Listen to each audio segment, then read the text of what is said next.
চালানি বান জাদু নষ্ট করার উপায় কি?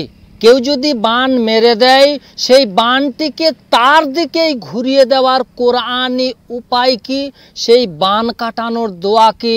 সেগুলোই শিখিয়ে দেব আজ আপনাদেরকে এই ভিডিওতেই ইনশাআল্লাহ। আজকের এই ভিডিওটি হতে আপনি শিখে নিতে পারবেন বান কাটানোর কোরআনি উপায়টা কি এবং বানকে ঘুরিয়ে দেওয়ার উপায়টা কি। মনোযোগ সহকারে শেষ মুহূর্ত পর্যন্ত ভিডিওটিকে দেখে নিলেই আপনি এগুলো শিখে যেতে পারবেন। কারণ যে উপায়গুলো আপনাদেরকে বলবো, দোয়াগুলো বলবো, সেগুলো একদমই সহজ, সবাই এটি করতে পারবেন। আর আমি মনে করি এই ভিডিওটি যদি আপনি দেখে নেন আর অন্যান্য ভাই বোনেদেরকে শিখিয়ে দেন, তাহলে বান মারার সাহস কেউ এই সমাজে আর করতে পারবে না। কারণ আজকে যে প্রসেসটা আপনাদেরকে আমি শেখাবো, এই প্রসেসটিতে বান কিন্তু তার দিকেই ঘুরে চলে যাবে, তার আর কোনো ঠেকানোর উপায় থাকবে না। কারণ আপনাদেরকে যেটা শেখাবো আমি, সেটা সম্পূর্ণ কিন্তু কোরআনি উপায়। আর এই কোরআনের উপরে পৃথিবীতে আর কোনো শক্তি নেই। এজন্যই সেই জাদুকর ব্যক্তিটা কিন্তু ফেরে পড়ে যাবে, সমস্যার মধ্যে পড়ে যাবে, তার আর কিছুই করার থাকবে না। দেখতে থাকুন ভিডিওটি। আর আপনি যদি আমার এই চ্যানেলটিতে আজ প্রথম এসেছেন, আমার ভিডিও আজ আপনি প্রথম দেখছেন, তাহলে এক্ষুনি চ্যানেলটিকে করে দিন সাবস্ক্রাইব এবং পাশে থাকা বেল আইকনটিকে বাজিয়ে দিন পরবর্তী নতুন ভিডিওর নোটিফিকেশন পাওয়ার জন্য। কেননা আমি সব সময়েই, আপনারা জানেন, এই ধরনেরই নতুন নতুন একটা করে ভিডিও নিয়ে আপনাদের সাথে এসে উপস্থিত হয়ে থাকি।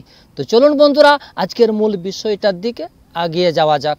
আমি হারুন রশিদ, আপনারা দেখছেন হানাফি কেল্লা মিডিয়া। বন্ধুরা, বান কিন্তু অনেক ধরনেরই হয়ে থাকে। বান যে কোনো ধরনেরই হোক না কেন, সেটা আসলে কিন্তু প্রকৃতপক্ষে হলো জাদু। আর জাদু কিন্তু কোরআনের কাছে তুচ্ছ। কোরআনের কাছে কিন্তু যে কোনো ধরনেরই জাদু হোক না কেন, হাঁটু গেড়ে দিতে বাধ্য হয়ে যাবে। যেমন একটা কোরআন থেকে একটা উদাহরণ দিলেই আপনি ব্যাপারটি ক্লিয়ারভাবে বুঝে যেতে পারবেন। মুসা আলাইহিস সালামের জামানায় ওই ফেরাউন কিছু জাদুকরকে ডেকে নিয়ে এসেছিল মুসা আলাইহিস সালামকে জাদু দেখানোর জন্য। মুসা আলাইহিস সালামকে ওই সমস্ত জাদুকরেরা বলেছিল যে, হে মুসা, আপনি আগে দেখাবেন নাকি আমরা আগে দেখাবো? মুসা আলাইহিস সালাম বলেছিলেন যে তোমরাই আগে দেখাও। ফেরাউনের ওই জাদুগুলো, তাদের দড়িগুলোকে মেঝেতে ফেলিয়ে দিলে কিন্তু জাদুর বলে সেই সমস্ত দড়িগুলো কিন্তু সাপে রূপান্তরিত হয়ে যায়। আর আল্লাহ পাক রব্বুল আলামিনের ইঙ্গিতে, ইশারায় মুসা আলাইহিস সালাম কিন্তু লাঠিটাকে নিচে ফেলে দেওয়া মাত্রই জাদুকরদের ওই জাদুকরী সাপগুলোকে সবগুলোকে কিন্তু খেয়ে ফেললো। তারপরে ওই জাদুকর ব্যক্তিরা কিন্তু বলা বলি করতে আরম্ভ করলো যে আমরা যেটা ফেলেছিলাম মেঝেতে, জমিনে, মাটিতে, সেটা তো প্রকৃতপক্ষে সাপ নয়, আমাদের ছিল সেটা দড়ি। আমরা জাদুর বলে কিন্তু সেগুলোকে সাপে রূপান্তরিত করেছিলাম। মুসা আলাইহিস সালামের ওই লাঠিটা সাপে রূপান্তরিত হয়ে আমাদের ওই সাপগুলোকে খেয়ে ফেললো, কিন্তু আমাদের অরিজিনাল সেই দড়িগুলো কোথায় গেল? তখন কিন্তু ওই জাদুকর ব্যক্তিরা ঈমান আনতে বাধ্য হয়ে গিয়েছিল। সেই কোরআন কিন্তু এখনও রয়েছে। সেই কোরআনের একটা আয়াত, একটা জের, একটা জাবার, একটা অক্ষর পর্যন্ত পরিবর্তন হয় নাই। সেই কোরআন কিন্তু আজও পৃথিবীতে রয়েছে। সেই কোরআনের সামনে কিন্তু কোনো জাদু টিকে থাকতে পারবে না। আসুন প্রথমেই আপনাদেরকে আমি শিখিয়ে দিচ্ছি এই বানটিকে আপনি ঘোরাবেন কিভাবে, তারপরে এই বানটাকে, এই জাদুটাকে নষ্ট করার উপায়টি আপনাদেরকে আমি শিখিয়ে দিচ্ছি। এই বানটিকে ঘুরিয়ে দেওয়ার জন্য 4 মুষ্টি মাটি আপনাদেরকে সংগ্রহ করতে হবে। সেই 4 মুষ্টি মাটি আপনি কোথা থেকে সংগ্রহ করবেন ভালোভাবে বুঝে নিন। 3 মুষ্টি মাটি 3টি বেনামাজির কবর থেকে আপনি সংগ্রহ করবেন। আর 1 মুষ্টি মাটি আপনি বিরান ঘর থেকে সংগ্রহ করবেন। বিরান ঘর বলতে যে ঘরটি একদম ফাঁকা পড়ে রয়েছে, যে ঘরটিতে মানুষ বসবাস করে না, মানবহীন শূন্য ঘর, সেই ঘরটিকে বলা হয় বিরান ঘর। এই রকম বিরান ঘরের মাটি এক মুষ্টি আপনি সংগ্রহ করে নেবেন। টোটাল 4 মুষ্টি মাটি। এই 4 মুষ্টি 4 জায়গার মাটিকে আপনি একত্রিত করে এক জায়গায় আপনি মিশিয়ে নেবেন। এরপরে আপনাকে পানি সংগ্রহ করতে হবে। সেই পানিটা হতে হবে চলন্ত পানি, নদী অথবা সমুদ্র থেকে। অতটুকু পানি আপনাকে নিয়ে আসতে হবে যতটুকু পানি হলে একটা মানুষের গোসল করা হয়ে যাবে। কমপক্ষে 10 লিটার পরিমাণ আপনি নদী বা সমুদ্র থেকে পানি নিয়ে আসবেন। এবার কি করবেন ভালোভাবে বুঝে নিন। নদী বা সমুদ্র থেকে যে পানিটা আপনি নিয়ে আসবেন, ওই পানির উপরে 100 বার সূরা ফালাক, 100 বার সূরা নাস পাঠ করে ওই পানিটিতে আপনি 200টি ফুঁক দিয়ে দিন। আর 11 বার সূরা ফাতিহা পাঠ করে 11টি ফু দিয়ে দিন। সূরা কাফিরুন একবার আর সূরা ইখলাস একবার পাঠ করে ওই পানিটিতে আপনি ফু দিয়ে দিন।